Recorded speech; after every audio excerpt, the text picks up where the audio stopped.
সাধারণত আমি এইভাবে কোনো রকমের শর্টস বানাই না, কিন্তু আজকে শর্টস হচ্ছে ওই সমস্ত লোকেদের জন্য। প্রত্যেকটা মানুষের কাছে আমার একটা ছোট্ট ছোট্ট ছোট্ট নিবেদন আছে। এত গরম পড়েছে যে আমরা নিজেরা ফ্যানের তলায় এসির তলায় থেকেই কুল পাচ্ছি না।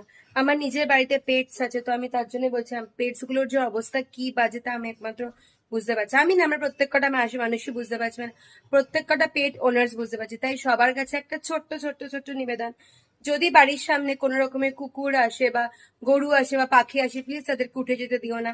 একটু সময় এই রোদ্দুরের মধ্যে তারা একটু শেডের তলায় একটু বসতে এসছে, একটু বসতে দিও। আর পারলে একটুখানি জল দিও। জল দান কিন্তু সব থেকে বড় দান বলে পৃথিবীতে। বাড়ির সামনে জল রেখে দাও, যাতে ওরা রাস্তা দিয়ে যেতে গেলে যদি গরম লাগে একটুখানি জল যেন খেতে পারে।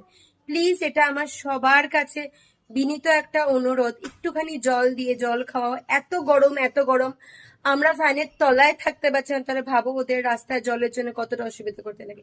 Please please please.